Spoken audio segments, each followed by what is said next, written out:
영광의 목소리 드리겠습니다. 감사합니다. 어제 우리 남순도 바울의 분들과 함께 독구를 했습니다. 예, 꽤 추운 날씨였는데도요, 땀 흘리면서 우리 즐거운 시간을 가졌습니다. 운동을 톡 안 하다가 했더니요, 우리 남순도 분들 괜찮으신지 모르겠어요.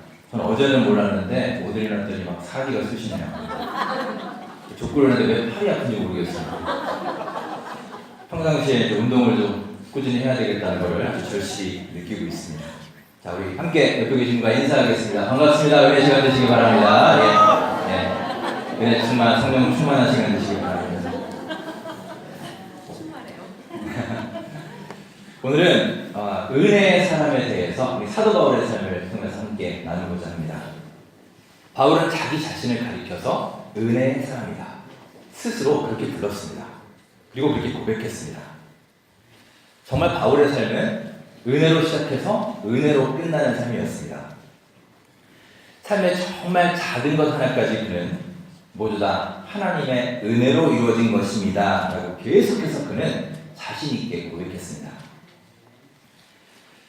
2019년도 벌써 이제 한 달이 지났습니다. 오늘이 1월의 마지막 주일입니다. 정말 시간이 빠릅니다. 이 손살같이 흘러가는 시간의 흐름 속에서 우리 삶을 한번 가만히 돌아보시면서 하나님의 은혜가 과연 내 삶에 어디에서부터 어디까지 임하시는지, 또 하나님께서 도대체 우리의 삶에 어느 정도 깊이 관여하고 계신지 한번 깊이 생각해 보시고 성찰해 보시기 바랍니다. 자, 생각을 해보면 우리 삶의 시작부터, 우리의 출생부터가 이미 하나님의 크신 은혜입니다. 우리가 이 세상에 태어나고 존재하는 것 자체가 벌써 여러분 내 노력의 예는 아니지 않습니까? 하나님께서 우리에게 생명을 다 주셨고 하나님의 크신 은혜로 말미암아 우리는 이 세상에 귀한 생명을 얻고 태어났습니다.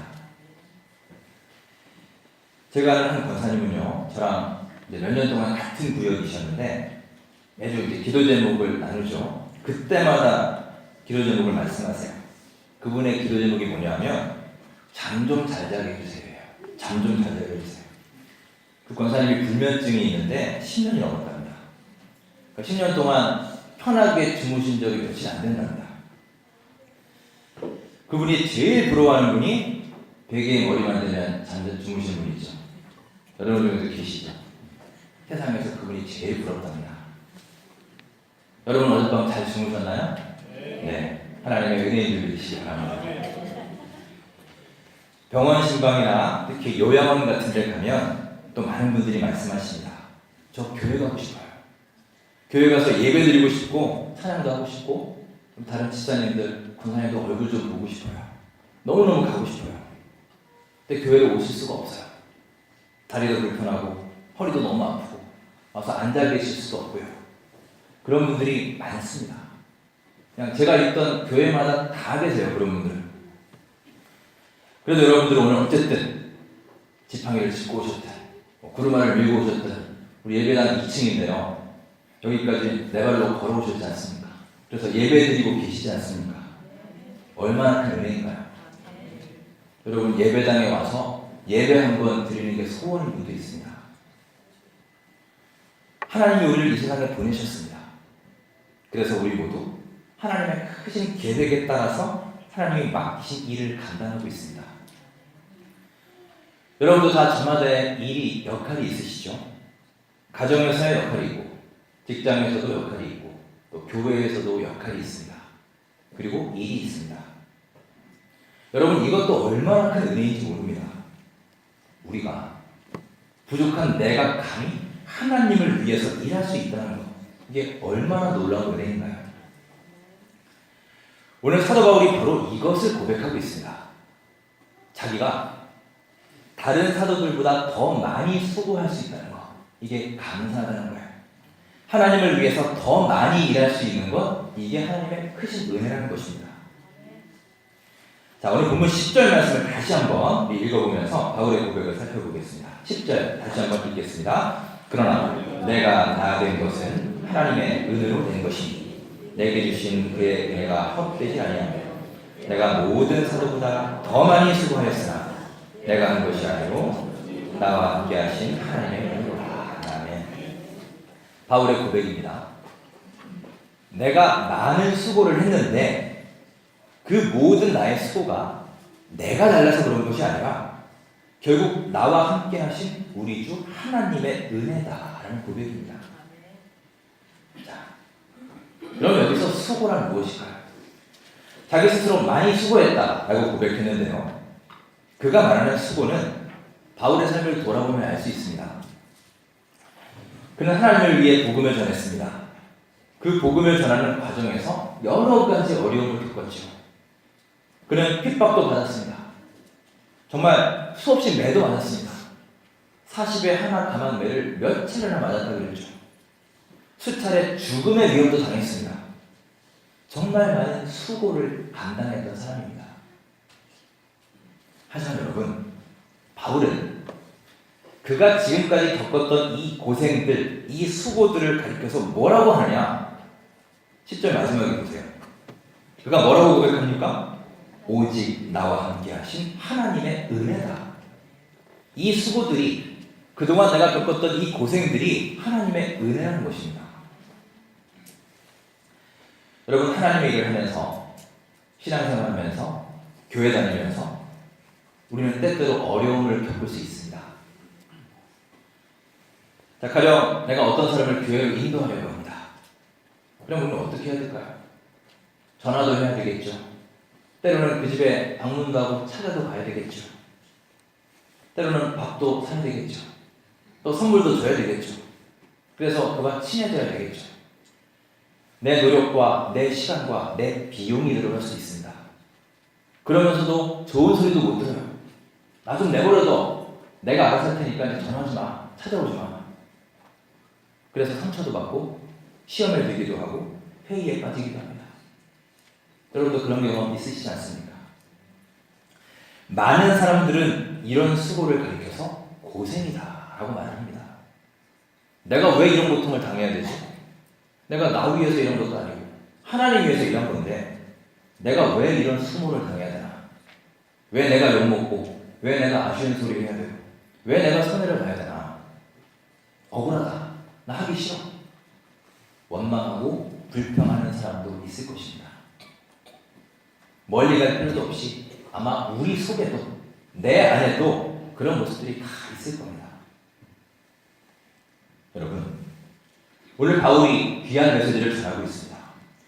우리가 하나님께 예배할 수 있고 하나님을 위해 일할 수 있는 것, 그것이 바로 하나님의 크신 은혜라는 것입니다. 그렇기 때문에 하나님의 은혜이기 때문에 그 일을 하면서 겪게 되는 갖은 풍파들, 모든 손해들, 그런 수고들이 그저 고생이 아니라 하나님께 우리가 쓰임받는 과정이며 이런 수고 역시 우리의 삶에 커다란 은혜가 된다라는 고백입니다. 하나님의 일을 하는 것이 어찌 평탄하기만 하겠습니까? 어떻게 쉽고 편안하기만 하겠습니까? 성경에서도 말합니다. 주님 따르는 길을 편안한 길이라고 말하지 않아요. 구원으로 가는 길은 좁은 문이요 좁고 협착한 길이다 라고 말씀하시지 않습니까? 하지만 여러분, 바울의 고백처럼 나의 나 된 것은 오직 하나님의 은혜입니다. 나의 공로로 된 것이 아무것도 없습니다. 오늘날 내가 하루하루 사는 것이 오직 우리 주 하나님의 은혜임을 믿고 고백하는 우리 모두의 삶이 될 수 있기를 간절히 바랍니다.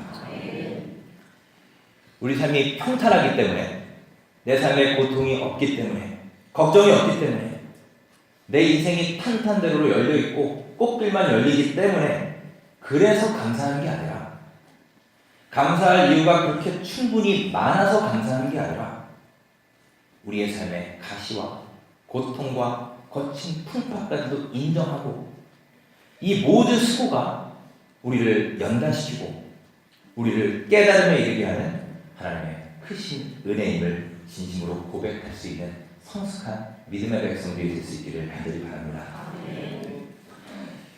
여러분, 전천후라는 말 아시죠? 전천후. 우리가 흔히 쓰는 말입니다. 온전할 전자에 하늘 천자입니다. 하늘의 어떤 날씨나 기상에 상관없이 어떤 상황에도 온전하다는 겁니다. 제 기능을 발휘한다는 겁니다. 그래서 비가 오나 바람이 부나 안개가 끼나 언제나 날 수 있는 비행기를 전천후 비행기라고 하고, 어떤 악천후에도 달릴 수 있는 타이어를 전천후 타이어라고 하죠. 여러분, 우리 하나님이 여러분과 저에게 베풀어 주시는 은혜는 바로 전천후 은혜입니다. 우리의 상황이 좋든 안 좋든, 우리가 잘 나갈 때나 못 나갈 때나, 내 계획대로 착착 모든 것들이 이루어질 때나, 계속 일이 잘 안 되고 꼬일 때나, 결국 언제나 하나님의 은혜는 한결같이 우리의 삶에 지속적으로 내려온다는 사실입니다. 여러분, 퍼즐 조각 맞추기 잘 아시죠? 여러분들 자녀들이나 손주들 보실 때 애들이 이렇게 퍼즐 가지고 한참 놀 때가 있습니다.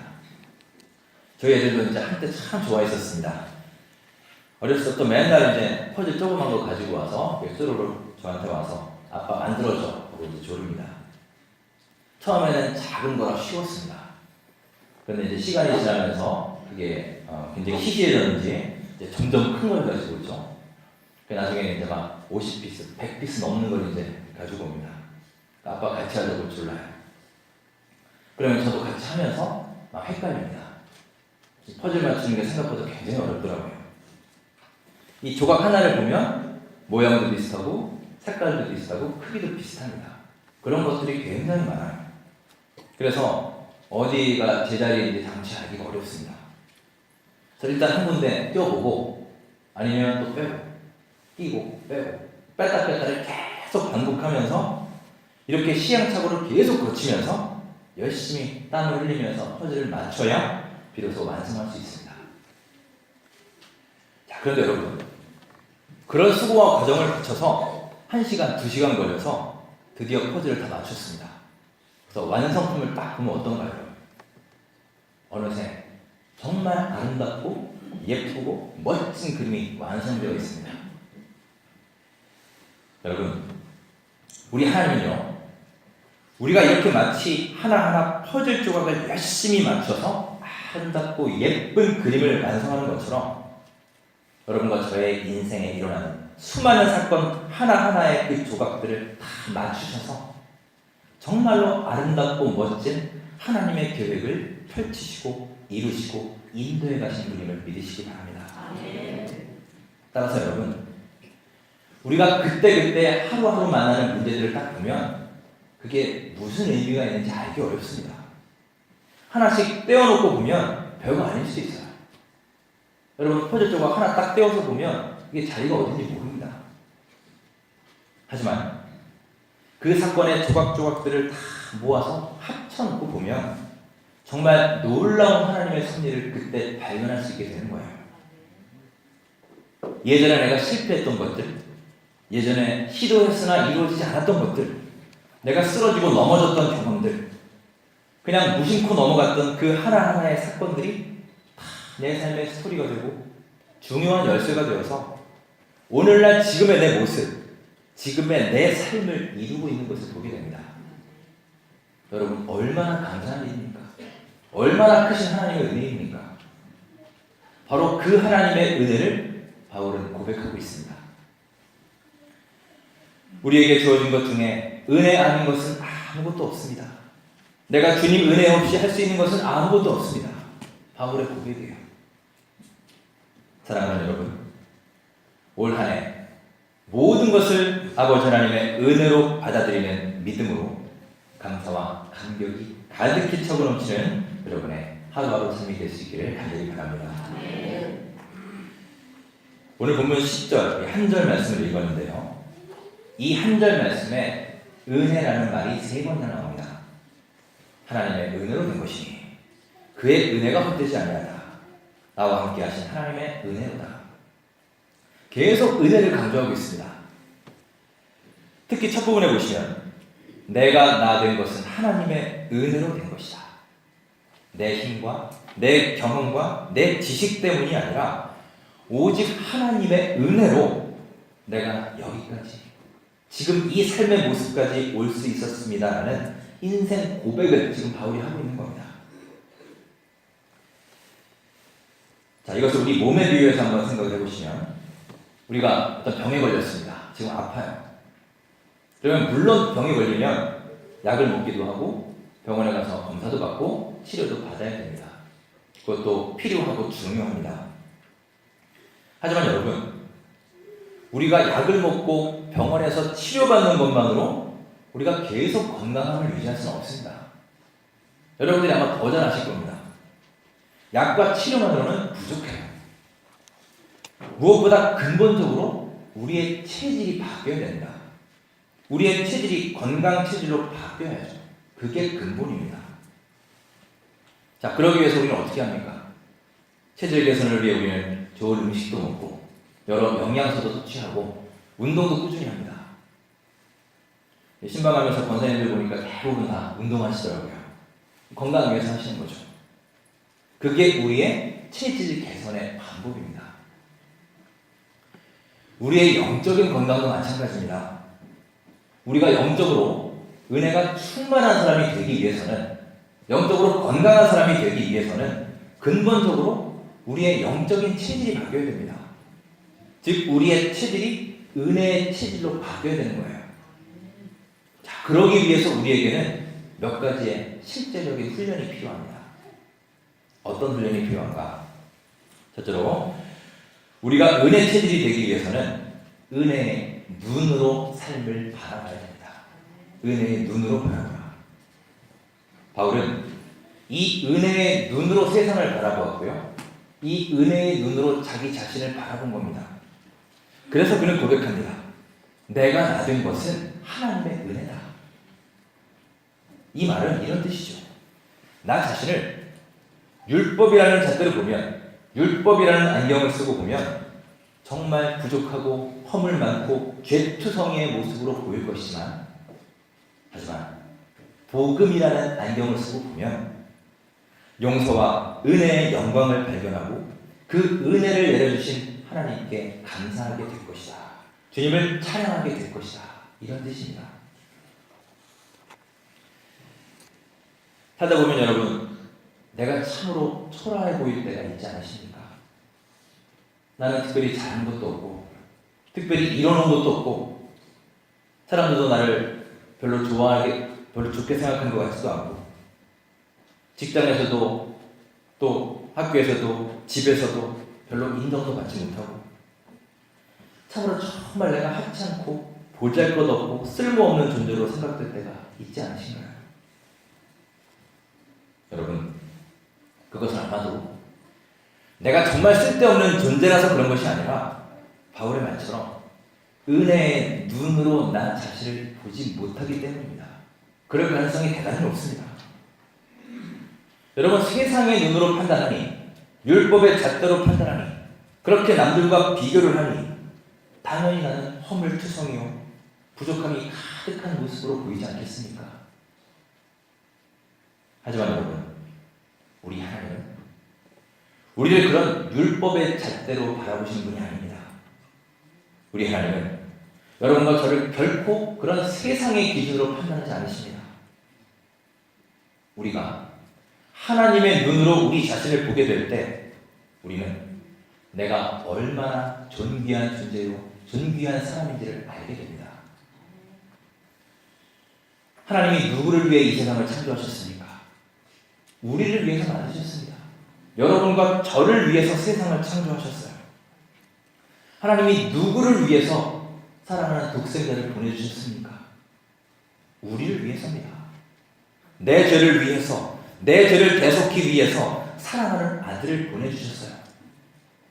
자, 그렇다면 여러분, 우리는 하나님 앞에 귀한 존재입니까? 하찮은 존재입니까? 얼마나 하나님이 우리를 사랑하시면, 또 얼마나 그 은혜가 크시면 자신의 사랑하는 아들까지 우리를 위해 보내주셨겠습니까?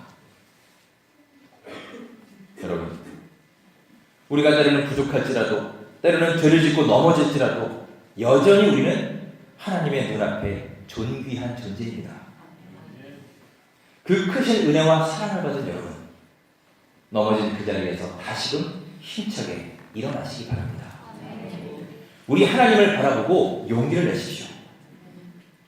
혹시나 넘어져서 내가 더러워졌다면, 나한테 흙도 묻고 먼지도 묻고 물도 묻고 그랬다면 그런 나를 부정하지 마십시오. 그냥 더럽혀진 그대로 내 모습을 인정하시고 하나님께 나아가시기 바랍니다.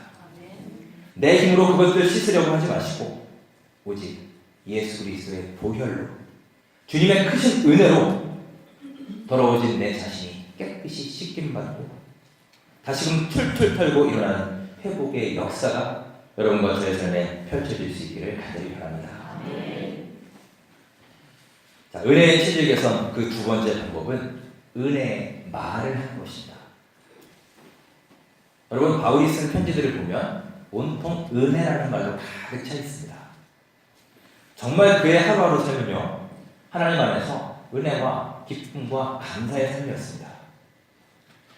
자, 바울이 은혜의 사람이다라는 것을 한번 우리 살펴보겠습니다. 고린도전서 1장 3절 말씀이 있는데요. 화면 보시고 읽어볼까요? 함께 읽겠습니다.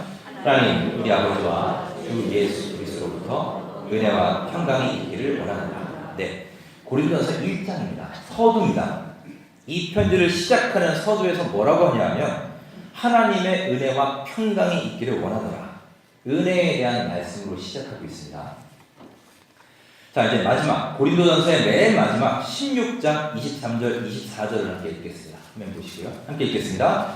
주 예수 그리스도의 은혜가 너희와 함께하고 나의 사랑이 그리스도 예수 안에서 너희 우리와 함께할지어다. 아멘.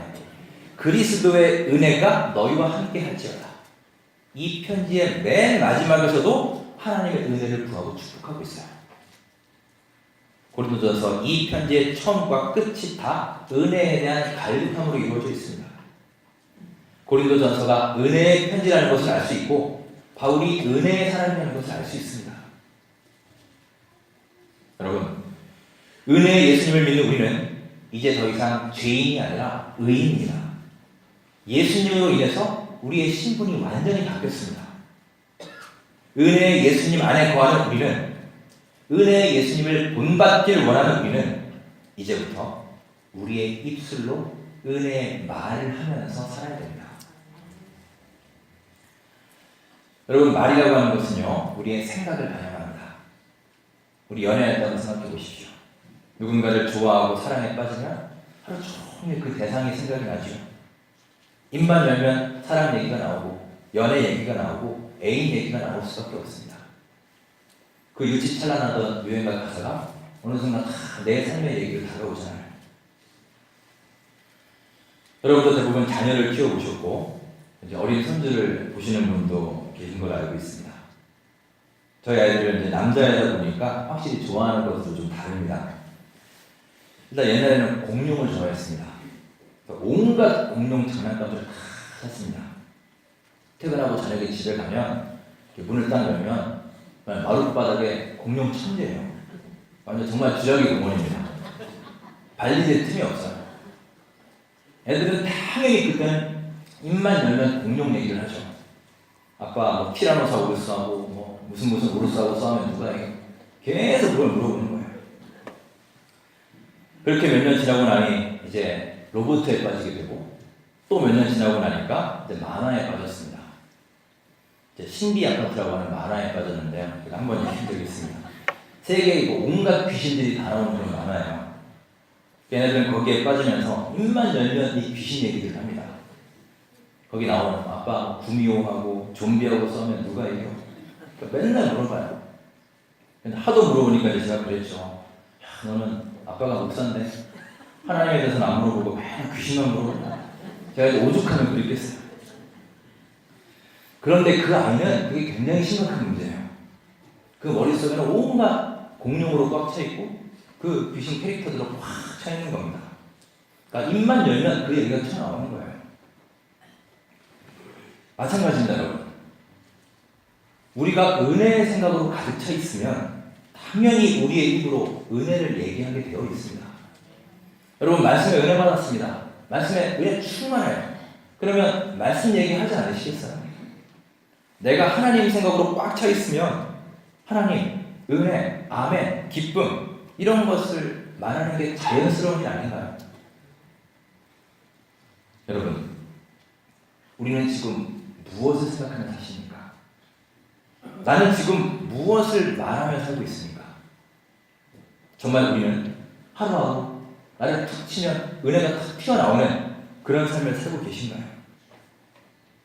사랑하는 여러분, 이제부터 우리의 삶으로, 우리의 입술로 은혜의 말을 하면서 살 수 있기를 간절히 바랍니다. 우리가 하루하루 건강하게 또 열심히 사는 것이 우리 주 하나님의 크신 은혜인 줄 믿습니다. 매일 먹는 것, 자고 일어나는 것, 차를 타고 안전하게 오가는 것, 일할 수 있는 것, 귀한 이 사람들을 만나는 것, 이 모든 것들이 우리 주 하나님의 크신 은혜임을 깨닫고 감사하며 은혜롭게 말하고 은혜로운 말을 할 수 있기를 간절히 바랍니다. 오늘 본문의 바울처럼 참으로 은혜로 시작해서 은혜로 마무리하는 삶, 우리와 함께하는 사람들에게 그리스도의 은혜와 평강이 임하기를 기도하는 삶, 우리의 입술로 항상 은혜의 하나님을 노래하고 고백할 수 있는 복된 삶이 될 수 있기를 주의 이름으로 축원합니다. 오늘 말씀을 정리하겠습니다. 우리 앞에 거대한 산이 있지 않습니까? 거대한 장애물 앞에 우리는 좌절할 때가 있지 않아요? 어떤 사람은 저 산이 너무 높다고 불평불만하고 원망하지만 은혜의 사람은 그 높은 산을 지으신 하나님을 바라보며 위대하고 크신 하나님을 고백할 수 있는 사람입니다. 어떤 자는 문제를 보고 낙심합니다. 왜 나에게 이런 문제가 닥치느냐고 실망합니다. 하지만 은혜의 사람은 그 문제보다 훨씬 더 크신 하나님의 은혜를 선포하며 찬양하는 사람입니다. 어떤 사람은 고난 앞에서 탄식하며 슬퍼합니다. 하지만 은혜의 사람은 합력하여 선을 이루시는 하나님의 은혜를 선포하며 찬양하는 사람입니다. 사랑하는 여러분, 우리의 입술로 은혜의 고백을 하시고 은혜의 찬양을 올려드리며 하루하루 은혜의 삶을 살아가시는 거룩한 주의 백성들이 되시기를 주의 이름으로 축원합니다. 기도하겠습니다.